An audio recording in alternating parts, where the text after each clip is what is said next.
नमस्कार दोस्तों, स्वागत है आपका अपनी ऑनलाइन क्लासेस में।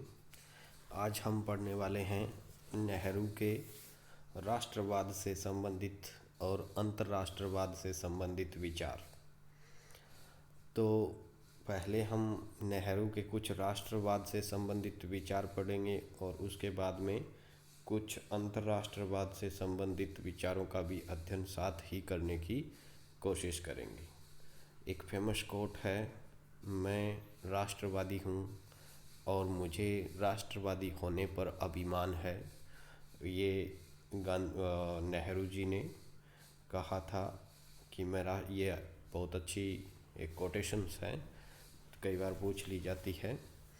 तो हमने पहले क्लास में नेहरू के जो लाइफ की जो महत्वपूर्ण घटनाएं थी, उनका जन्म कहाँ पे हुआ, उनके बारे में, और उनकी शिक्षा कहाँ पे हुई, इनके बारे में विस्तृत से अध्ययन किया था।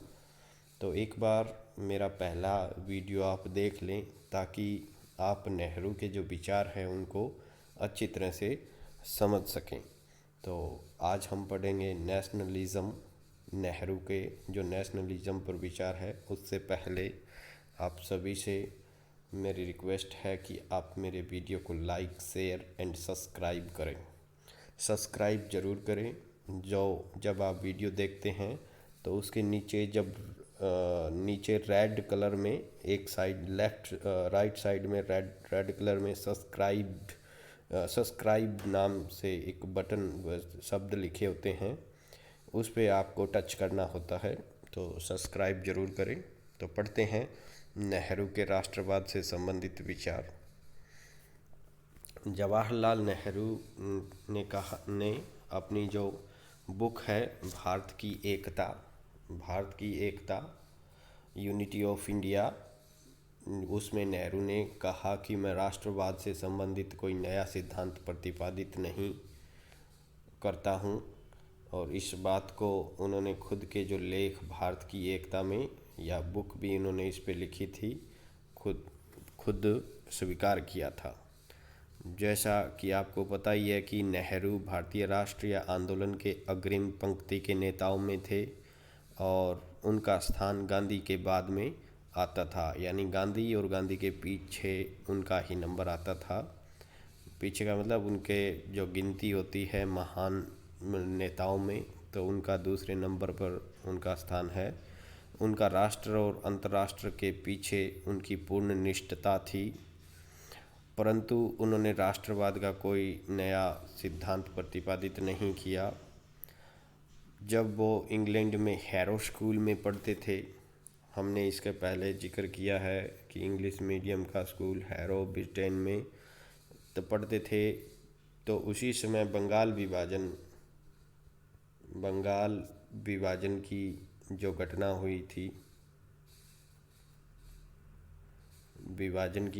हुई थी, उस समय जो माहौल बना था देश में, जो विरोधी आंदोलन चला था, 1905 की बात है जब बंगाल विभाजन किया गया था। तो उस माहौल, उस वातावरण का प्रभाव इनके विचारों पे पड़ा और खुद को, अपने आप को भारतीय स्वतंत्रता सेनानी बनाने की मन में ठान ली। साथ ही साथ ये जब ब्रिटेन रहते थे तो उस समय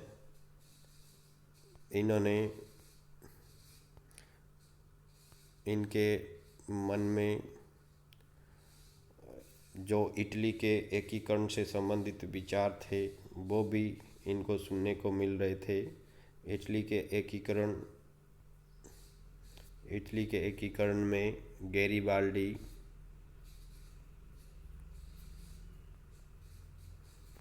नाम का एक फेमस नेता था।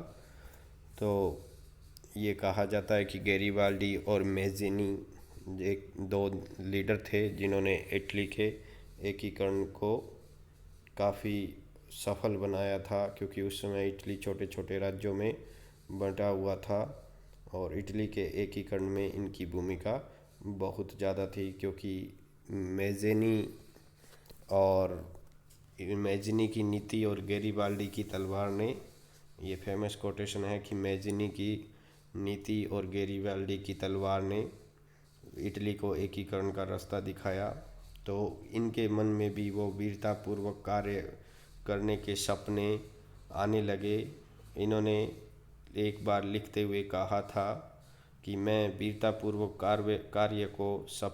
कार्यों के सपने देखता था कि मैं किस प्रकार तलवार हाथ में लेकर भारत की स्वतंत्रता के लिए युद्ध करूंगा। नेहरू ने कहा था कि मैं राष्ट्रवादी हूं और मुझे राष्ट्रवादी होने पर अभिमान है। ये हमने पहले ही देखा है। तो नेहरू के राष्ट्रवाद से संबंधित विचार थे वो काफ़ी परिपक्व विचार थे। उनके विचारों पर गैरिबाल्डी के जीवन परिचय और उनके वीरतापूर्वक जो कार्य थे, साथ ही साथ चीन और रूस पर 1904 और 5 में जो जापान की विजय थी उसको देखकर इनके मन में विचार हुए थे। इन्होंने लिखा था कि हिंदुस्तान मेरे खून में समाया हुआ है और मैं बहुत कुछ ऐसी ही बात की मुझे संभवतः उकसाती है, यानी कि बहुत सारी हिंदुस्तान से संबंधित बातें मुझे उकसाती रहती है कि मैं भारत के लिए कुछ करूं। नेहरू के जो विचार थे वो राष्ट्रवादी विचार, उदारवादी विचारों से प्रभावित थे, क्योंकि नेहरू के जो घर का माहौल था वो उदारवादी माहौल था। साथ ही साथ ये ब्रिटेन में पढ़ते थे, तो ब्रिटेन में यूँ मान लो कि ब्रिटेन में उदारवाद का जन्म हुआ था। जॉन लॉक जिन्होंने सबसे पहले उदारवादी विचार को प्रस्तुत किया था, तो उनके विचारों की वजह से इनके जो राष्ट्रवादी विचार उदारवादी थे। साथ ही साथ इनका जो राष्ट्रवादी चिंतन था उस पर टैगोर के समन्वयात्मक सार्वभौमवाद यानी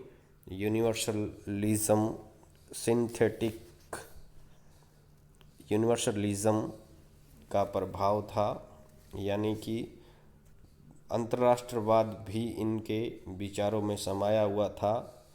यानी ये इनके राष्ट्रवाद केवल राष्ट्र के प्रति नहीं बल्कि उनके राष्ट्रवाद में अंतर्राष्ट्रवाद की भी छाया देखने को मिलती है। तथा गांधी का सहसंग यानी गांधी का साथ का भी प्रभाव इनके ऊपर था।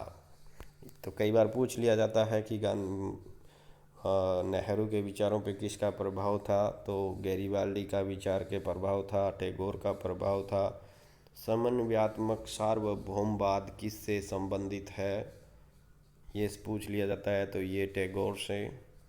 रविंद्रनाथ टैगोर गीतांजलि के लेखक हैं, उनको शायद नोबेल पुरस्कार भी मिला है। गांधी के विचारों का भी प्रभाव इनके ऊपर रहा है। हम आगे बढ़ते हैं। उनके राष्ट्रवादी विचारों का जब हम बिंदुवार अध्ययन करते हैं तो पहला बिंदु राष्ट्रवाद का धार्मिक पक्ष, रिलीजियस एस्पेक्ट ऑफ नेशनलिज्म।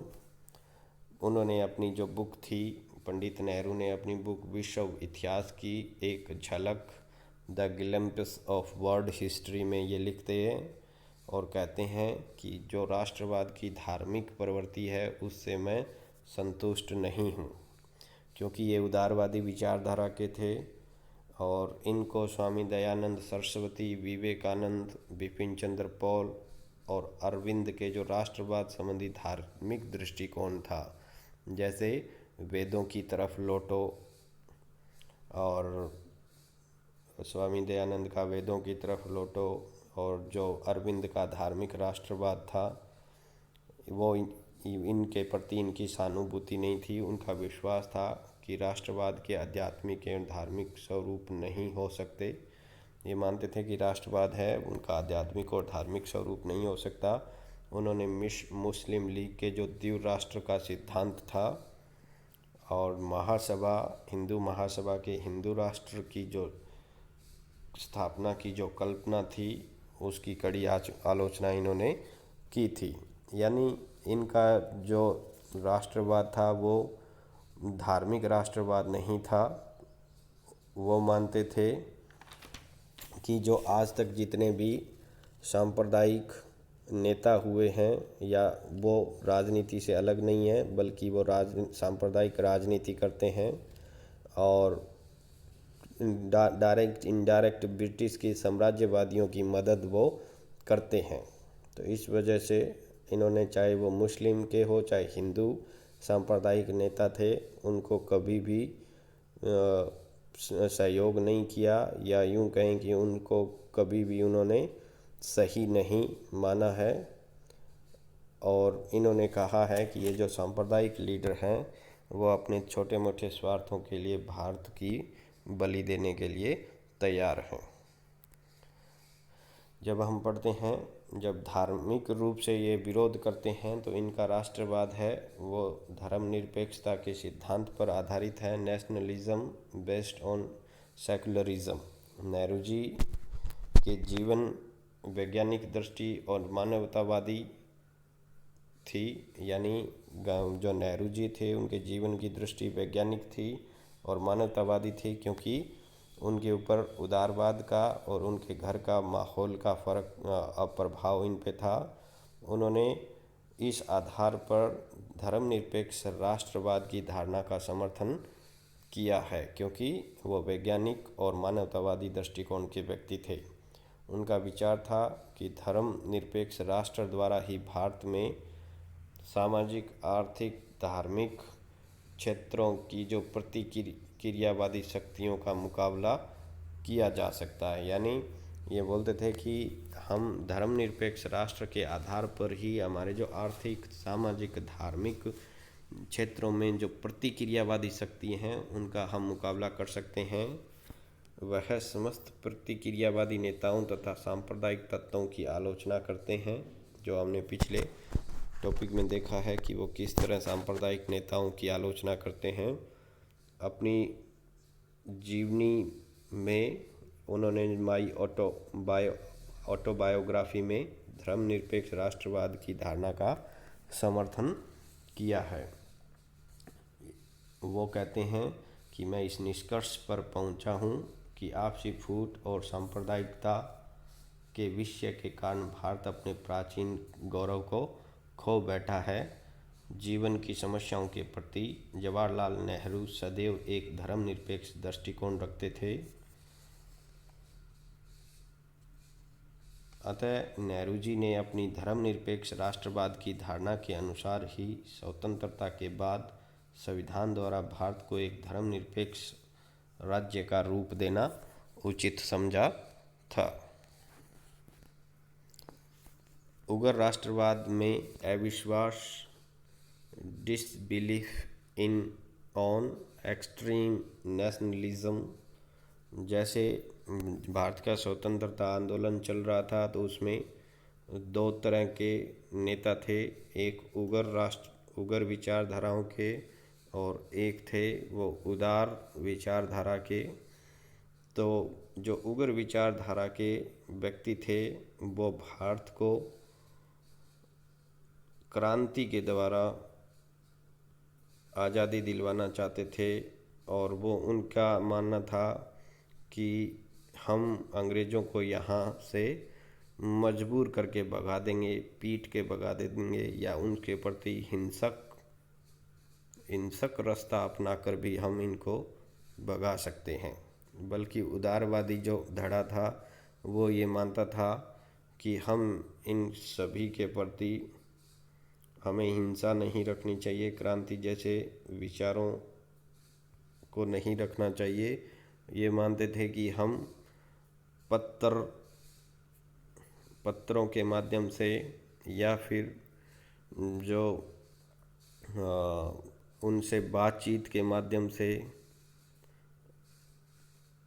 या फिर धीरे धीरे, जैसे पहले हमने स्वायत्तता ले ली फिर उसके बाद में स्वतंत्रता प्राप्त कर लेंगे।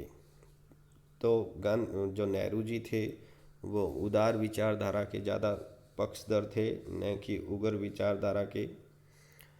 उन्होंने माना था कि जो एक राष्ट्रवादी होते हुए भी वो राष्ट्र की बुराइयों को, जो राष्ट्रवाद की जो बुराइयां होती है, क्योंकि राष्ट्रवाद में जब व्यक्ति अपने राष्ट्र के प्रति सोचता है तो काफ़ी संकीर्ण और आक्रामक हो जाता है। तो उस बुराइयों के प्रति ये काफ़ी परिचित थे। संकीर्ण और आक्रामक राष्ट्रवाद को अपनी प्रकृति से नकारात्मक राष्ट्रवाद मानते थे। इम्पोर्टेंट है, नकारात्मक राष्ट्रवाद मानते थे। उसकी कटु आलोचना इन्होंने की है। उग्र राष्ट्रवाद अन्य राष्ट्रों के प्रति घृणा और हिंसा की भावना को प्रोत्साहन देता है, इनका ऐसा मानना था। इसी वजह से जर्मनी और इटली के जो नेताओं ने आतंकवाद और भय का माहौल पैदा कर दिया था। जर्मनी और इटली, मुसोलिनी और हिटलर, आपने नाम तो सुने ही होंगे। तो हिटलर जैसे लोगों ने, इन्होंने कहा कि भय का माहौल पैदा कर दिया है। एक राष्ट्रवाद के, उग्र राष्ट्रवाद के लबादे में उन्होंने हिंसा का रास्ता अपना लिया है। उग्र राष्ट्रवाद से ही समाजवादी एवं विस्तारवादी नीति को प्रोत्साहन मिलता है। लोगों की स्वतंत्रता का हनन होता है, क्योंकि जब विस्तारवादी नीति आपकी होगी तो फिर आप दूसरे देश के लोगों की स्वतंत्रता का हनन करोगे।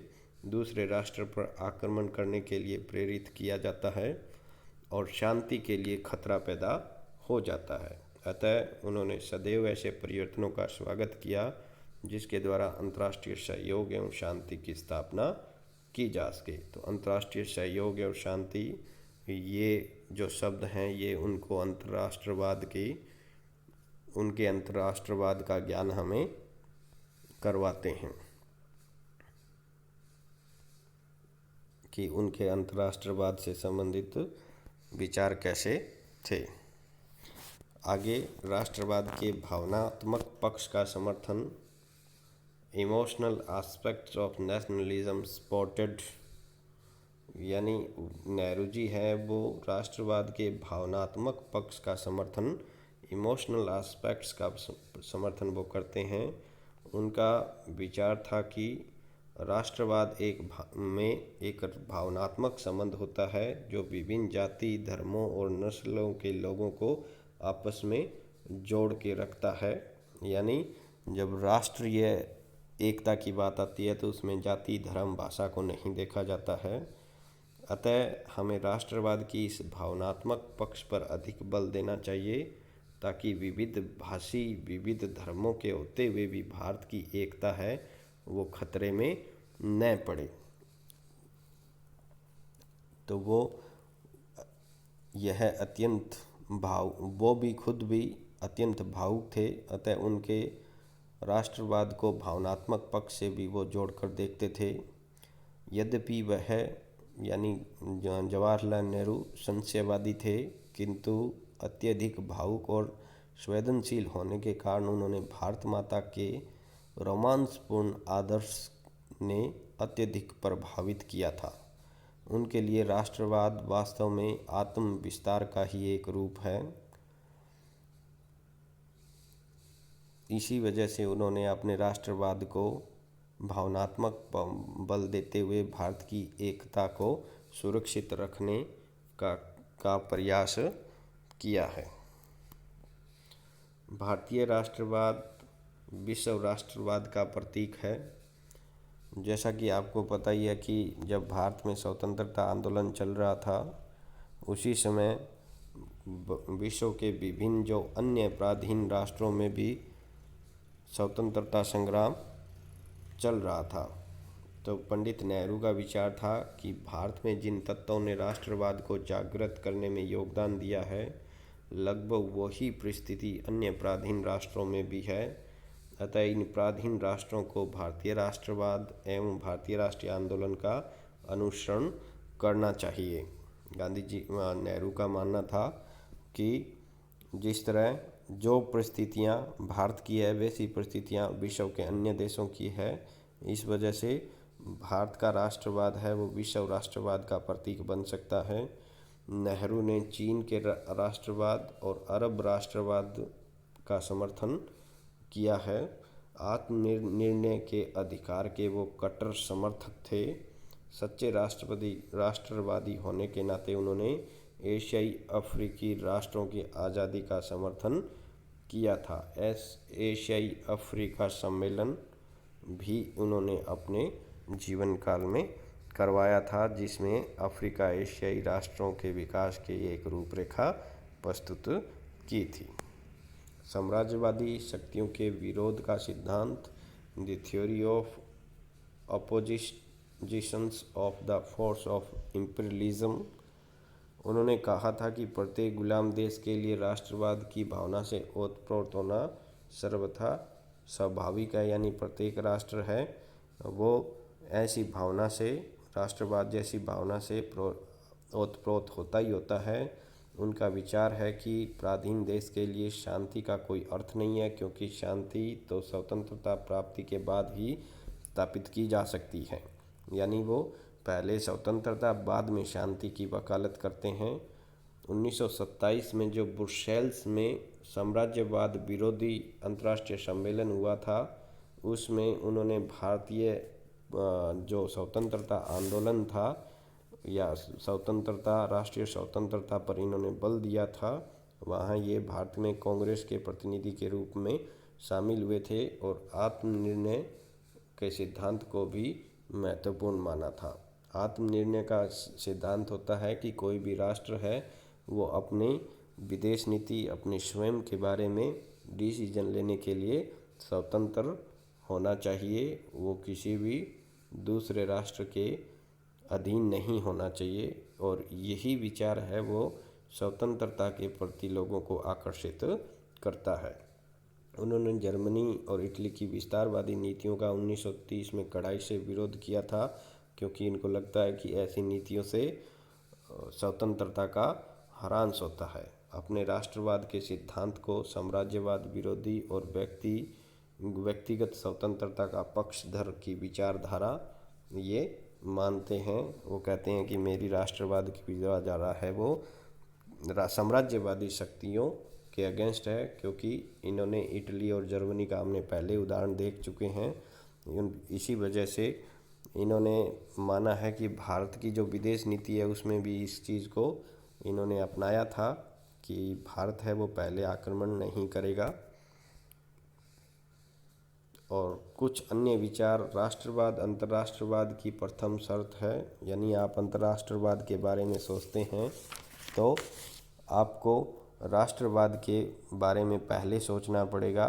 जिस व्यक्ति के मध्य राष्ट्रवाद की भावना न हो वह अंतर्राष्ट्रवादी नहीं बन सकता है। उनका विचार था कि जिस व्यक्ति के भीतर अपने देश, संस्कृति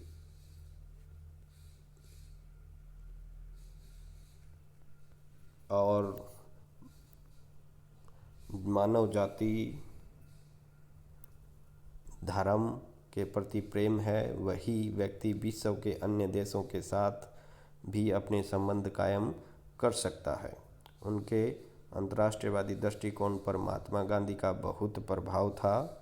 उनका विचार था कि यह राष्ट्रवाद ही है जिसने मुझे अंतर्राष्ट्रवादी बनने के लिए प्रेरित किया है, जिसका उदाहरण 1927 के ब्रुसेल्स जो सम्मेलन था साम्राज्यवाद विरोधी, उसमें हम भाषण देते हुए उन्होंने कहा था कि बस्तीवाद की समस्या केवल मात्र भारत की ही राष्ट्रीय समस्या नहीं है, बल्कि यह एक बड़ी संख्या के रूप में विश्व के कई देशों को प्रभावित कर रही थी।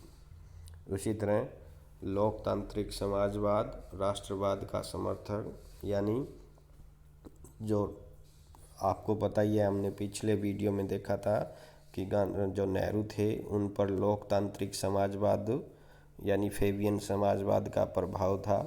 तो ये लोकतांत्रिक समाजवादी राष्ट्रवाद का समर्थन करते हैं, और क्योंकि राष्ट्रवाद की धारणा को मार्क्सवादी लोग हैं वो पूंजीवाद का एक अंग मानते थे। उनका विचार था कि श्रमिकों का कोई राष्ट्र नहीं होता, यानी मार्क्सवादी विचारधारा ये मानती है कि श्रमिकों, मजदूरों का कोई राष्ट्र नहीं है। नेहरू जी ने मार्क्सवादी राष्ट्रवाद की इसी आधार पर यह आलोचना की थी कि वह जर्मनी और इटली द्वारा आरोपित फांसीवादी राष्ट्रवाद को भी उचित नहीं मानते थे, क्योंकि यदि आप मार्क्सवादी विचारधारा को उचित मानोगे तो आपको राष्ट्र जर्मनी और इटली की विचारधारा को भी उचित मानना ही पड़ेगा। तो इस वजह से इन दोनों विचारधाराओं द्वारा प्रतिपादित राष्ट्रवाद के विपरीत नेहरू ने लोकतांत्रिक राष्ट्रवाद को अपना विश्वास प्रकट किया था। कहने का मतलब ये है कि जो नेहरू हैं वो समाजवादी तरीके से लोकतंत्र की स्थापना करने के पक्षधर थे।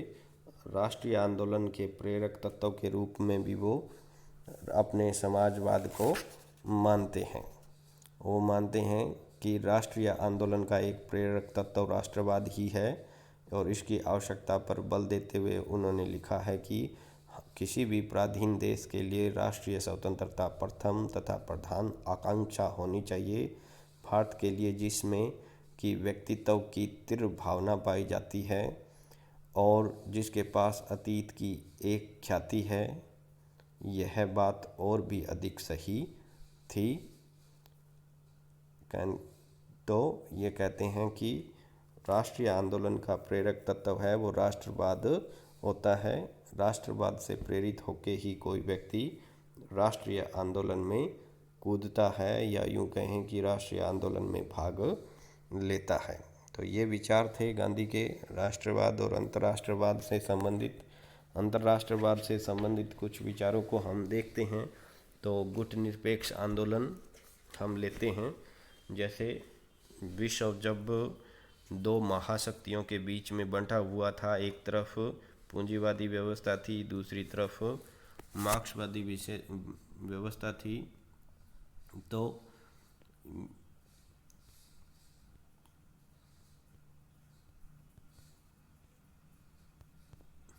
गुटनिरपेक्षता को इन्होंने बढ़ावा दिया था, क्योंकि लोग ये मानते थे कि जब भारत स्वतंत्र हुआ तो उसे किसी एक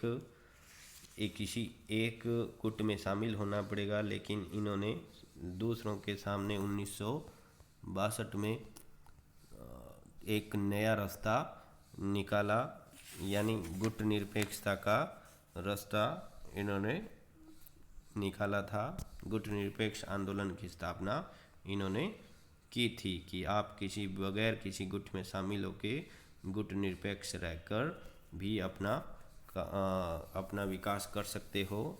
इनकी गुटनिरपेक्षता तटस्थता से, न्यूट्रलिटी से अलग थी। इन्होंने कहा था कि जब कोई हमारे हितों को नुकसान पहुंचाएगा तो हम गुटनिरपेक्ष नहीं रहेंगे। तो इनकी गुटनिरपेक्षता तटस्थता की नीति नहीं थी। साथ ही साथ इनका जो अंतर्राष्ट्रवाद है उसमें हम जो पंचशील के सिद्धांत हैं उनको भी रख सकते हैं। पंचशील का सिद्धांत क्या था उसको हम एक अलग वीडियो से बनाएंगे, फिर भी मैं आपको थोड़ा बता देता हूँ। पंचशील में 5 टॉपिक आते हैं। पहला, एक दूसरे की प्रादेशिक अखंडता तथा प्रभुसत्ता का सम्मान करना, यानी हर देश है वो एक दूसरे की अखंडता और संप्रभुता का सम्मान करेगा। दूसरा, पारस्परिक अनाक्रमण, यानी एक दूसरे पर कोई भी राष्ट्र है वो आक्रमण नहीं करेगा। संप्रभुता का समर्थन। तीसरा है, एक दूसरे की आंतरिक मामलों में हस्तक्षेप, यानी कोई भी राष्ट्र है वो हस्तक्षेप नहीं करेगा। तीसरा है, समानता पर आधारित पारस्परिक लाभ। चौथा, समानता पर आधारित पारस्परिक लाभ। और पांचवा है, शांतिपूर्ण सह अस्तित्व की भावना। तो ये इनका पंचशील का सिद्धांत था। चीन के राष्ट्रपति के साथ मिलकर इन्होंने इस चीज़ का प्रतिपादन किया था। 1954 की ये बात है। 1954 में पंचशील सिद्धांतों का इन्होंने निर्माण किया था। चीन के प्रधानमंत्री के साथ मिलकर। लेकिन कुछ समय बाद में जब 1962 में आक्रमण कर दिया तो ये लोगों को समझ में आ गया कि चीन है वो पंचशील सिद्धांतों में विश्वास नहीं करता है। शांतिपूर्ण सहअस्तित्व की कूटनिरपेक्ष नीति का भी ये समर्थन करते हैं। विश्व शांति के लिए इनके प्रयास हमेशा ही रहे हैं। अफ्रो एशियाई जो देश हैं उनकी स्वतंत्रता के लिए भी इन्होंने काफ़ी काम किया है। तो ये उनके विचार थे कि किस तरह से गांधी राष्ट्रवाद और किस तरह से नेहरू राष्ट्रवाद और अंतर्राष्ट्रवाद का समर्थन करते हैं। आप सभी को अपना वीडियो लेक्चर यहीं ख़त्म होता है। इसके लिए थैंक्स। सभी वीडियो लेक्चरर को सुनें और लाइक शेयर एंड सब्सक्राइब करें। धन्यवाद। थैंक्स।